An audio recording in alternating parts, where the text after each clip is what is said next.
right, everybody, welcome back to another episode of Philadelphia Eagles Talk with Geoff and Matt. Thank you very much for tuning in. Make sure you like and subscribe before we get started. Sometimes I forget to mention that in the beginning of the video. All right, folks, two things to start this show off. Number one, see the picture behind me? I'll move out of the way. Eagles were presented with number two in the ring ceremony, which took place yesterday. Hopefully you guys have had a chance to check it out, because what's really cool, and I'm trying to figure out these wings here on the side actually extend out. There's like a little knob or something on the rings where the wings kind of come out, which is pretty cool little effect there. So anyway, ring number two the Eagles got yesterday, and like I said, make sure you check out some of the video that the Eagles have put up as far as the ceremony. That's number one. Number two is training camp is finally here. Now, for most teams, they had an even longer offseason than we had, because we played the last game of the season.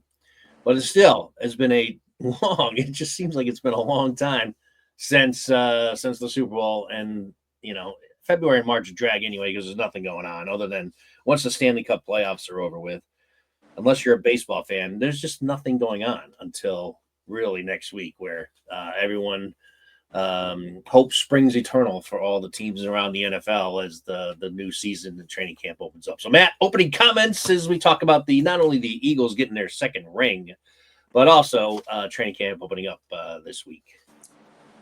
Well, it seems to go by faster and faster, even though there's nothing in February, March, like you said. It's really February, because at least in March we can talk about free agency and be thinking about, all right, who's leaving, who's coming, who do we want to sign, what do we need to do there. But the football season, even the dead month, just seems to have passed so quickly. Like, it really feels like, now maybe it's different as an Eagles fan, because yes, we played all the way through to the final game of the season, but I'm like, it seems like it's here already. The 2025 football season, we're on the precipice of training camp.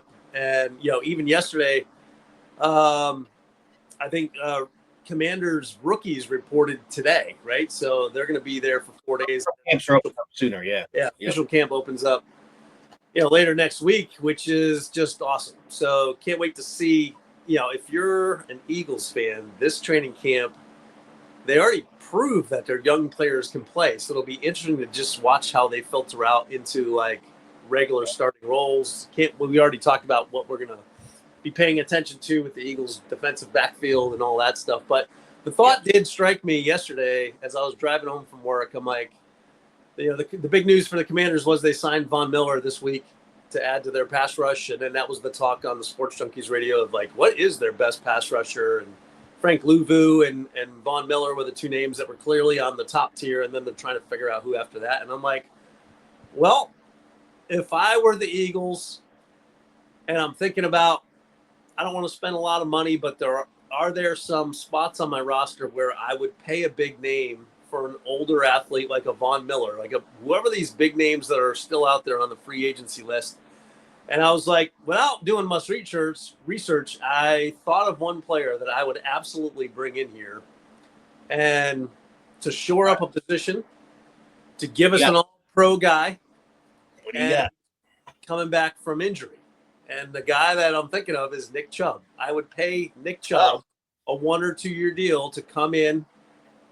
Long season. We just played, extra games last year to just be the balance to Barkley. Can you imagine a Barkley and Chubb offensive approach to this football season? I don't care about passing stats. I care about winning football games. And I'll say it the same thing from starting training camp all the way through to another Super Bowl. If you commit to the run with this team, with this offensive line, especially with the defense showing up like it did last year, you will have a good chance of winning every single game. And there was some doubt on Chubb, but there is a video out there of him doing squats and I forgot what you call them, but presses. I forgot what you call the actual, I don't lift weights, but the jerk and push and then drop the weights. Like, he's doing like 450 to 500 something pounds on that, on his knees, his repaired knees. I'm like, that dude looks like he's got no problem with his physical condition. So that was one name that popped to me, and it fills a need, because I'm like, they are a little, are we going to rely on Will Shipley in case Barkley goes down, with any significant injury this year. And I'm like, the Chubb to the Eagles for a inexpensive 1 or 2 year deal. I don't imagine Chubb would be against signing with the Philadelphia Eagles. There's a fit there that makes a lot of sense, and we'll see how things play out. But are there any other big free agent names or any holes that you would fill? Because I was thinking immediately, well, defensive line. I mean, all the talk of TJ Watt, I'm sure we'll get into. He's signed and out of the way now, so there's no more trade speculation on that for the Eagles. But, of course, they could probably use a body on the D-line or a rush edge position type thing. But then I was like, people think we're shy at receiver, but I don't think so. I think we're fine at receiver. I think we're fine in the defensive backfield. We're fine at quarterback. We're fine on O-line. So I'm like, D-line and running back were the two positions I was thinking of. And I'm like, with Chubb out there, I'm like, that would be a no-brainer for me if we had the money and we just wanted to sign him for cheap. All right, a couple things on that. So first of all, I thought you were going to go defense. So the Chubb thing threw me off. But I'll say this. Love Chubb. Huge fan of his. I think I'm shocked that like a team like the Cowboys hasn't brought him in.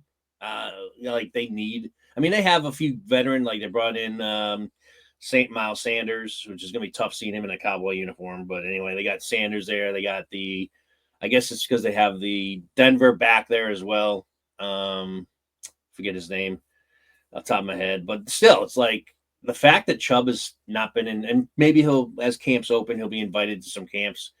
Here's the thing. Are you forgetting about the running back that the Eagles signed out of Green Bay? Dylan, because he's there still. We got to keep that in mind. And he's the thunder thigh back out opposite of Barkley. So now here's the thing. They brought him in on a very low deal to kind of see how he is with his major injury because he's got some kind of like spinal neck thing that could easily re-injure himself and flares up again. He ends up retiring. I mean, that's kind of the risk that the Eagles are taking with him. Low risk, but he's got a weird kind of like spinal shoulder stinger type thing that's been a problem with him for the last couple of years. And he hasn't played football in over a year. Now, neither has Chubb, but Chubb at least, actually Chubb did play a little bit last year. He came back. So I love Chubb. I like the idea. Definitely not against it. I think I'm not sure if they'll bring him in now because they have Dylan there and Shipley. But I don't know. It's not – if no one else is going to bring him in, then what the hell? Bring him in, man. I mean, I like Chubb a lot. Before his injuries, and now he's had 2 major knee injuries, he's one of the best backs in the league.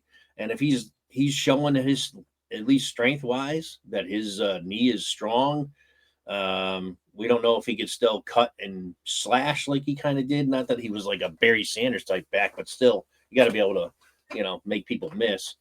Yeah. I mean, I'm game for that. I thought you were going to go defense, so you threw me off. Because I'm like, I think that the Eagles, in an ideal world, and Von Miller was a guy I mentioned a few episodes ago that I thought the Eagles should maybe take a look at. But I tell you what, after the Commanders, and who knows, I don't know if these Buffalo fans know a football from a friggin' hard-boiled egg. I have no idea. But Buffalo they were not crying or losing any sleep over Von Miller leaving, So how much does Von Miller have left in the tank? How much is Commanders going to be able to squeeze out of him? He was once a great player, no question. Maybe they're bringing him just for leadership and veteran and all that, which is good to have on a young team like the Commanders. So we'll see. I think it would have been worth for the Eagles to take a look at him. So I'm not going to sit there and say, "Oh, it's stupid for Commanders to bring him in." We'll see what he's got left, and I don't know who else is out there. I think the Eagles will probably just see as near the end of training camp after the 3rd preseason game who gets cut. I could see the Eagles at that time, maybe not necessarily before camp or during camp, but those last few tough roster cuts that some teams have to make. Maybe one of these veteran guys gets cut, or one of these guys that are coming back from injury that the team just doesn't have room for. Every team's got to make tough cuts before the season starts. I could see maybe the Eagles at that time maybe bringing in a veteran that may not be an impact during the first month of the season as he's getting acquainted with the team and all that. But as the season goes on, they could provide some depth for us. We'll see what happens. But the Chubb, I'm for it. I'm surprised he's still out there. And that must be why he's posting those videos, because he's probably like, guys, I mean, my knee's in pretty good shape. Give me a shot here. Hey, so I'm reading through. So scratch that whole beginning part of this. So I just typed in. I thought he was still free agent, but I actually have him signing with the Houston Texans, Nick Chubb. Oh, so when did that happen? Do you have a date on it? I don't have a date on this particular article because I just punched in, hey, who's top free agent wide receivers, and I got a list of all the top free agent position players left. So and I was looking, I'm like, oh, Chubb's not even on the list anymore. So that must have been a signing, I don't know, last week, recently. I think that would have gotten more press than just kind of sneaking in under the radar. I don't think I've heard it either. But so you're saying that we spent the first 10 minutes talking about a guy who's not available? Yeah. Right. Yeah. Anyways, so that leads to gaining subscribers, not losing them. No, so that leads to a question though. If you were to look at the wide receiver position, because that's been like talked about as the Eagles might want to shore up that position. Here are some of the names that are there. You tell me if you would take any of these guys. Amari Cooper, Keenan Allen, Gabe Davis, Nelson Aguilar, Tyler Boyd, Odell Beckham, DJ Chark, Justin Ross, Kadarius Toney, Dwayne Eskridge, Deontay Hardy, a bunch of no-name guys, Jamison Crowder, Allen Robinson. And that's about it for the guys that you know. I think two guys. Who else? Britton still being a free agent on that list too. Who? Britton Covey. Oh yeah. Well, I mean, I hope Covey lands somewhere. I like that guy a lot, and maybe he'll end up being. I know the Eagles signed, or they got from Atlanta, the guy who's going to be doing the kick returns, but we don't know how good that guy is. Apparently, he's good, but I think Covey's probably on Eagles' radar in case there's a training camp injury or something like that. I can see the Eagles, bringing him back. But anyway, hopefully he does land somewhere. I like Covey. All right, so there's a couple names on there that you mentioned that I would consider bringing in. One of them is definitely Keenan Allen. He would be more expensive, but there's a vet guy that, I mean, think about this. Eagles got lucky last year. No, I shouldn't say that. I mean, it's not like Smitty and Brown didn't miss any games. They both did, but they didn't have anything, knock on wood, which I will, anything really serious happen to them. But let's say one of those two guys goes down. You'd like to have a Keenan Allen veteran that can come in for 4 or 5 games or whatever and just be that, knows how to get open. Obviously, he's got great hands. He might be more on the expensive end, but that's one guy to consider. The other one would be DJ Chark that you mentioned. I like that. I've always liked that guy. He's super injury prone. Never can seem to stay healthy. But the guy, he's a big play guy. He has good hands. He's still young. I mean, I don't know if it says how old he is now, but he's probably mid-20s. So that's another one. The other guys, I think is it Toomer that you just mentioned, the first guy? Amari Cooper. Or Cooper, rather. Yeah, I was thinking of Amari Toomer. Yeah, Cooper, he's just going to be too expensive. Same with Allen Robinson. I don't know how much Allen Robinson's got left. He's bounced around the last couple of years and hasn't really done much. I think there was one other guy that you mentioned that might be someone to consider. But those are the two guys. I think Chart and Keenan Allen. Keenan Allen I'd have number one, depending on if you take a cap-friendly deal. Yeah, I would bring him in. Here's the thing, though. I think Dotson, I just hope the Eagles really give Dotson more opportunities this year because the guy, as we both have talked about, I don't think he dropped a single pass all year. He didn't get thrown a lot, but I can't remember him dropping a pass at all. During the playoffs, he played better than he did in the regular season because it seemed like they actually threw to him more, made some big plays, and I think the guy's earned a chance to get some more targets. So, but I know you're more talking about depth than like a number 3 slot, but yeah, those are my two guys, Chart and Keenan Allen. What about you on your list? So I do agree with Chark because Chark is not too old. Keenan Allen to me is too old. But he's still been productive though. Yeah, but I don't know. He's not. I would stay away from Keenan Allen. So the Chark I would say is worth the possibility. I'm looking up Nick Chubb. He signed back on June 8th, so I'm a month off on there. So let's get some comments going about I how I didn't know. honestly though. I did not hear that either. So that must have snuck under the radar. So to your defense, even though we did waste 10 minutes talking about it, I didn't hear about it either. So Well, we're catching people up that may not have known that information, right? So, no, wide receiver, I think their best move is keeping Jahan Dotson. And if you had to sign Covey back, you get Covey back to add some depth there, you know? yeah. I imagine that's going to be a pretty inexpensive signing to bring one of the lower guys on there. Even but Sharp. They've got some draft picks over the last couple of years I think they're going to be keen on. Yeah. All right. So you're not interested in any And I other don't know bets. if I'm losing my internet signal with you now. You've been cutting out a you. little bit, but now he just lost you. All right, so we'll wait for Matt to make his way back. Sounds like I still have your audio though, Matt, but I lost your picture. So yeah, those lists of wide receivers that Matt just brought up. I mean, I still think Keenan Allen has shown that he's back. There we go. Can you hear us, Matt? You got the audio back or no? All right, we lost him again.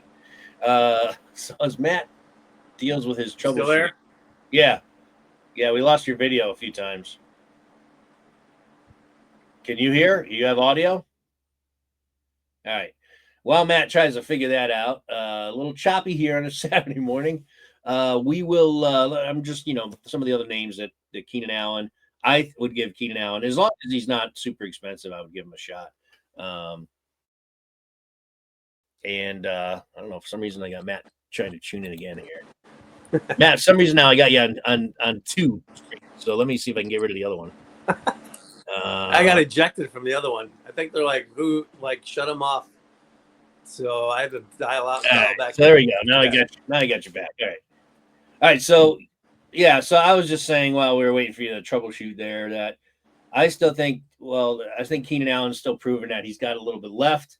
It'd be nice to have a veteran come in as long as he takes a cap friendly deal. I wouldn't mind like a 1 year, Keenan Allen here for veteran leadership and a guy who could plug in if there's any major injuries. And Chark, those are my two. So I got to have to consider Chubb, and that makes sense why Dallas hasn't grabbed him or any other team because he's no longer out there. So anything as camp opens up on Tuesday, the Eagles report. So that's when things are going to be getting rolling here this week. And all eyes will be on the new Eagles. All the rookies, of course, will be out there. I mean, I don't know about all of them. I know a couple of them are still dealing with injuries, or they might not be out there at least 100%. But it's going to be exciting to see the new Eagles out there practicing. And this team, we've talked about it. Defense is probably more question marks than offense because we got everybody coming back on offense. So really, they should be hitting camp in stride offensively. We got the right guard position is really the only training camp battle, if you will, to find out who's going to be playing alongside Lane Johnson on the right side there. Otherwise, everybody's in place offensively. Defensively is where you got, all right, who's going to be the depth guys on the defensive line? Who's going to be the linebackers that are going to step up until Nakobe Dean comes back? You got the cornerback position opposite of Quinyon Mitchell. Who's going to be the guy that's going to win out there? Is it going to be Ringo? Is it going to be the vet? Just picked up from the Giants there. I keep forgetting his name. Jackson? Is that it? Dory Jackson. Yeah, and the other safety position is going to be one of the key ones I'm going to be tuning into because I'm full blown. I'm going for Sidney Brown, man. I want him to get a legit chance of starting, but he's going to have to earn it. I think Sidney knows that. He's not coming into the camp hurt this year, and so he's got to be ready to go. I think the mentality of Sidney Brown, for me, without even seeing him yet, he's going to be out there going for this. This is his shot to be the starter, but he's got competition, obviously. So, the Eagles just spent a second-round draft pick on the safety. So maybe, hopefully, Sidney. I'm rooting for Sidney, but you know what? If the guy beats out Sidney, then he does. So be it. But that's going to be an interesting battle. And Camp, what are your training camp battles, or just anything that you're looking forward to, in this camp? All I'll say is, in general, depending on how the starters get siphoned out and settle in, there's, out of all of those battles, the people that are battling for those starting jobs have proven to be capable of making big plays in the last couple of seasons, right? So even when Brown, if we're talking the safety position, Brown's out there, misses some tackles, overruns some plays sometimes, but also is capable of making great reads on deep throws and intercepting the football. You know, he can rush to the passer. He's a big guy. He's a hard hitter when he does make contact and not miss the tackle. Causes fumbles on special teams. Ely Ricks, all these other guys that were sitting on this cornerback depth chart too before Mitchell and Cooper DeJean came on board were also showing capability from being undrafted rookies 2 years ago. So it's going to be interesting to see how that settles out. But I have no, like, I'm not like, oh, we have nobody there if somebody was down. No, like, we've got people that with experience and can make plays, and they're on their second or third year of like third or fourth year, I guess, of like a rookie deal. So they're very inexpensive at this point. Same thing with the defensive line, whether we're talking Thomas Booker or the other defensive linemen that have played sporadically at times, but because Jalen Carter's there and because they've got some good other players there too, like these people are able to make plays. Yeah. And I'm just excited about that in general. So same thing on I think the offensive side of the ball is a little bit less stocked with playmakers. Like if you do take Smith, Dotson, and Brown off the field, like, you've got some guys that you've seen miss passes or drop balls or not make plays. Yeah, someone needs to step up. Yeah, that's a little bit more shallow there, and it's time, right? So it's time for they love the tall wide receiver Wilson, right? Johnny Wilson, the big tall guy. Like, so good red zone target. I'd like to see him do a little bit more between the 20s, but he's definitely a weapon, I think, inside the 20, and his hands, of course, as we know, not always makes you feel comfortable. But if that guy can learn how to catch better, he's an opposing target for any D-back trying to cover, that's for sure. So it'll be fun watching those guys compete, and I think it's going to be I think the camp itself is going to set up for the season because there's going to be a lot of excellent competition going on at these spots all over the field. It's the old Andy Reid mantra, like get competition at all places. But for this Eagles football team, I think it's one of the most competitive with the most talent on the roster still. Talent still. Yeah. I mean, they have some depth issues that they didn't have last year, especially in the D-line and stuff like that. But I think from A to Z, their roster is still one of the top rosters in the entire league, if not arguably the top roster. And, you mentioned Cooper DeJean. It's also interesting to see what Vic's going to do with him in the defense because you're hearing rumors about that he is playing some corner opposite of Mitchell on certain packages. So that's interesting. Maybe they put him on the outside on first down or something like that, and then bring in I don't know who would be the corner, but or the what do you call the third corner? Nickel. Slot corner. To have, let's see if they're going to mix who they would mix in that slot corner spot. So that's interesting. See how they're going to use DeJean because he's so versatile back there. And then just listening. I don't know how much you watch their podcast, but Cooper DeJean and Blankenship. I think Blankenship, we'll see if he continues to get better. I think he's now into his fourth year. Yeah. Just a real solid player and leader back there. Yep. I don't know how much better you can expect. I don't know if his ceiling, he may have reached his ceiling. Maybe not. Maybe he's always the sniper. We know how clutch he is, in getting those key intersections late in the game.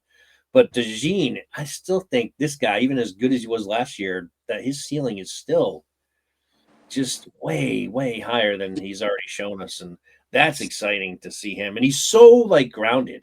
He's grounded, yet he's very he's got a personality. He's not like this all serious guy. But just when you listen to him talk, he wants to be great. And he's between him and Mitchell last year. What an amazing 1-2 draft. It could go down as one of the greatest first and second round picks in the history of the Eagles, getting those guys. I mean, they got a lot to prove still, but just I'm so high on both of those guys, and there's like Pro Football Focus talking about Quinyon Mitchell last year. He's like third or first, like within the top 3 of all cornerbacks in the entire league, and that's including what's his name, the Denver guy that won Defensive Player of the Year. Like Cooper, I mean not Cooper, but Quinyon Mitchell's numbers are right there with his in his rookie season. Yeah, and the interceptions will come, right? They started to come at the very end of last season, but they're going to come because quarterbacks they highly avoided them. Well, plus CJ's not stealing half of them like last year. Yeah, right. Like there's at least two that CJ. At least 2 that he stole right from him. Yeah, at least 2. Yeah. So we'll see what happens. It's a lot to be excited about. I think the only other story rolling through camp is going to be Tanner McKee and then how hot and how high his stock gets as teams either struggle with quarterbacks that, aren't tracking the way that they are supposed to. Like you can even see just the proof, I think, was the Vikings last year. They got all their eggs in the J.J. McCarthy basket. He gets hurt. They have to go to Sam Darnold, and Sam Darnold has an amazing season. I think Tanner McKee is at least as good as Sam Darnold because Darnold's at his ceiling, and Tanner McKee is really just still progressing through what he can do. But he can play football, and whether it's the Saints or the Raiders, I think those are the only 2 teams that are really kind of stuck right now with we really don't have an answer if our rookie quarterbacks don't work out. Although it's an injury, like you said, right? Yeah. Although I guess Geno Smith is the current answer, right? In the Raiders. For the Raiders, yeah. So who's quarterback in the Seahawks? That's Sam Darnold. Darnold went to the Seahawks. So it's interesting to see how those guys that can play get in the right system, and all of a sudden they have a great year, and then they sign and move on, right? So we'll see. I think Geno Smith is at his ceiling too. Like all these guys are ceiling players. They're not going to get better than what they've put out there on paper. Like I don't think Darnold gets another season going forward that's as good as the season that he just had. It's not going to happen. Same with Geno Smith. His best guy that, I mean, you can say this about a lot of quarterbacks, but he's a guy. He's a quarterback that is. He's like very quarterback smart. Well, I say that, but I guess he definitely is. He can make all the throws. The thing about Darnold is he does not, and again, you can say this about almost every quarterback, but then again, some quarterbacks just can react and deal with pressure better than others, and that really is what separates them. The key with Darnold is when he gets under pressure, that's when he falls apart. He makes bad reads, he makes bad throws, and again, you can say that pretty much about any quarterback, but the good ones limit those bad decisions, and that's something that Darnold has not been able to overcome yet in his career. But yeah, you give Sam Darnold time, he'll make every throw and cut you to pieces. So yeah, I mean, we'll see. But the Tanner McKee thing for me is this, and I kind of mentioned this when we've talked about it past podcasts. If this Eagles team was one that was like middle of the road, not really a contender or borderline contender team, then yeah, I'd be more willing. I could see them letting McKee go to another team with a decent offer. But the Eagles are a win now team, and I can't see them dishing Tanner McKee off to somebody because they have nobody. You can't rely on this, Syracuse rookie quarterback to come in and take over take over this offense. So that's why. But we know that Tanner could. So I just think that unless there's a team that gives the Eagles an outrageously ridiculous, can't say no, refuse package for Tanner McKee, I don't see him going anywhere this year. Next year, off season, very, very possible, but I don't know. We'll see what happens. But I just think, especially how there's nobody there in the Eagles outside of McKee with any experience, and the fact that we have a running quarterback, I don't think the Eagles are going to deal McKee for anything less than first round picks. Maybe not. Pick.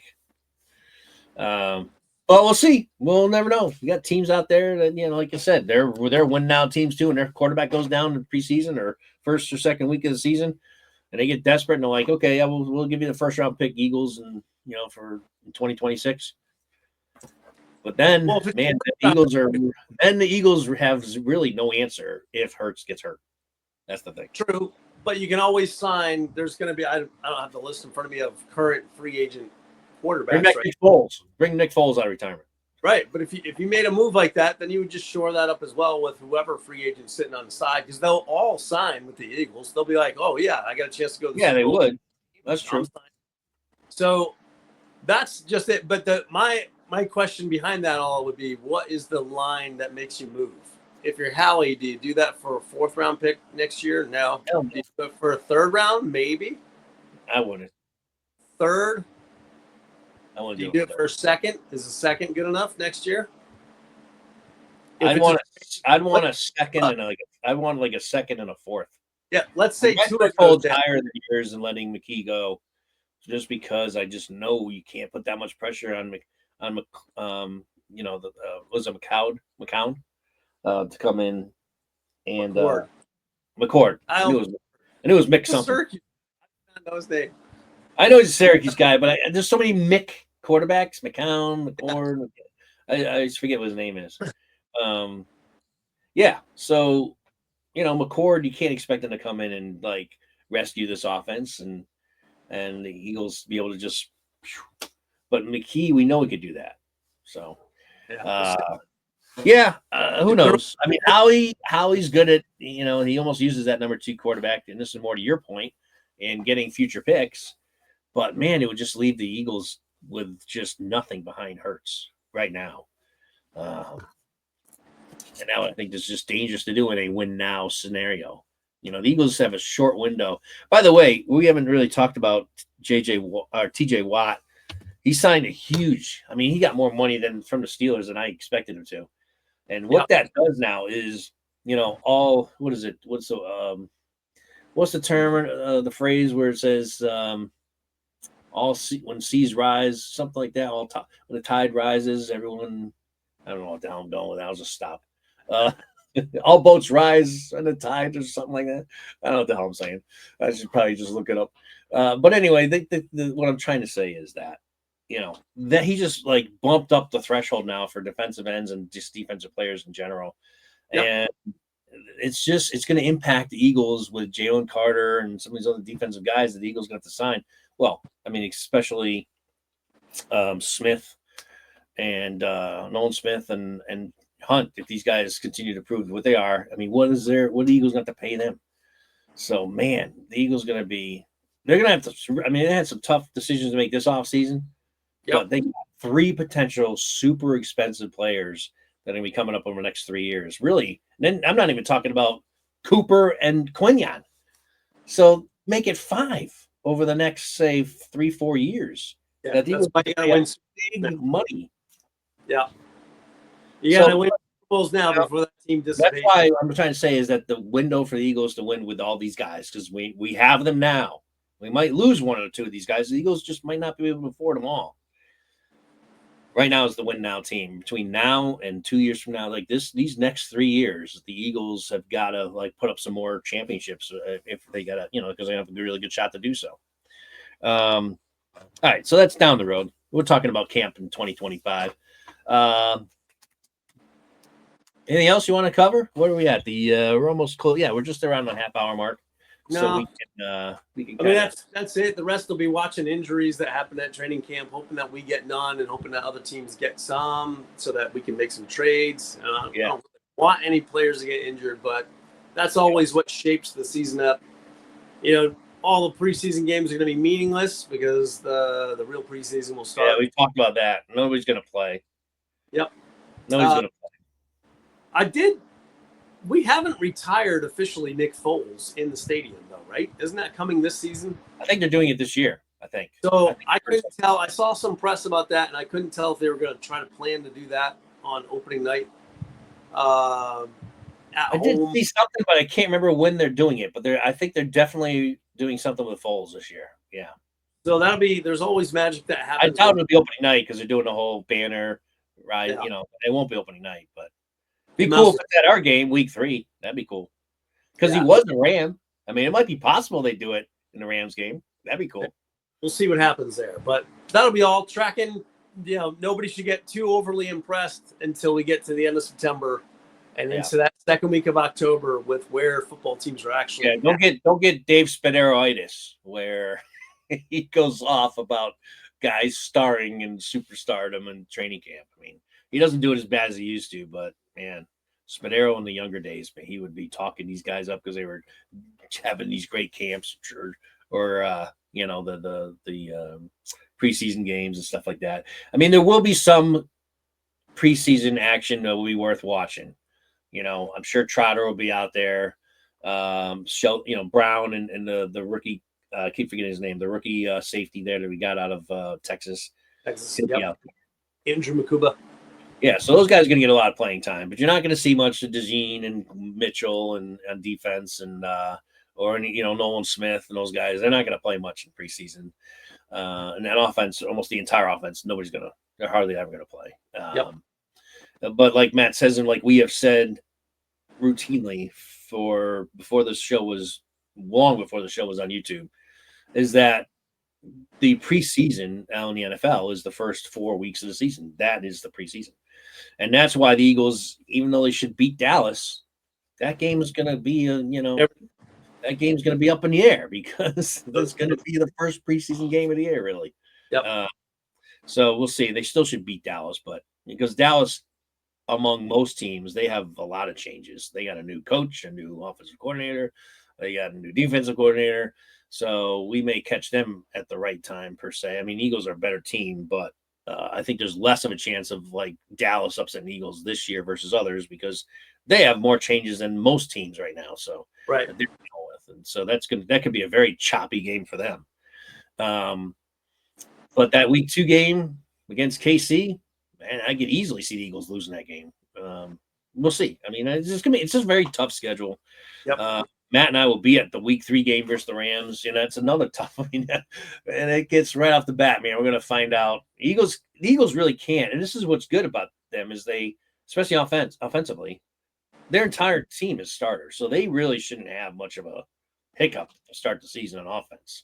Yep. Defensively, there's some guys that are learning positions or moving around and stuff like that. But yeah. So we're going to be here. We're going to go probably at least, as time kind of allows us to. We're going to try to go to like a 2 show per week format. Definitely do that during the regular season. But as camp opens, there'll be a lot to talk about now. So we're going to try to go to a 2. We're going to stick with the Saturday morning, I think, podcast probably for the rest of the year because it's a good time to preview the Sunday games and all that on Saturday.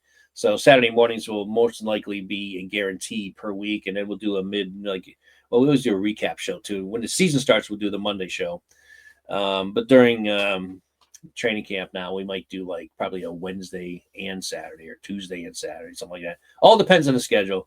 Matt's got a little tighter schedule than I do, being a dad and all those things. So, and I was thinking, you opened the show almost saying exactly what I said, which is kind of interesting. I wanted to get back to that real quick as we wrap this one up.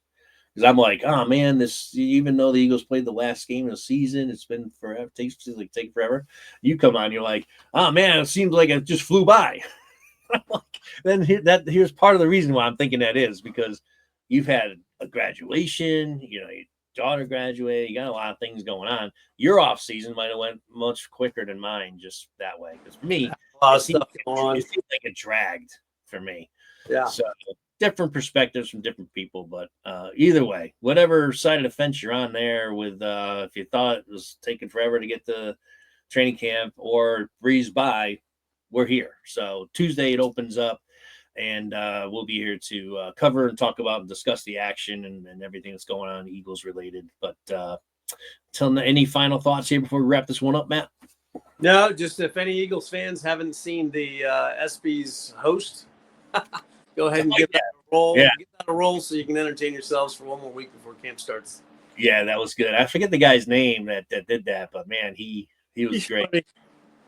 That was great. Yeah. So 2 things to check out. Check out that and check out the little quick ring ceremony video that the Eagles have put out too. It was pretty cool to see how the Eagles players reacted to their Super Bowl ring ceremony yesterday. All right, with that, thanks for tuning in. Make sure you like and subscribe so you don't miss any future content from Matt and myself. We'll be back here next week as we are finally able to talk training camp, and we'll be able to see our Eagles back in action. Until next time, go Birds. We now have two Super Bowl. 2 rings. And we're going to be fighting for a third this year. So with that said, thanks a lot for tuning in, and we'll see you next time. Go Birds. Peace.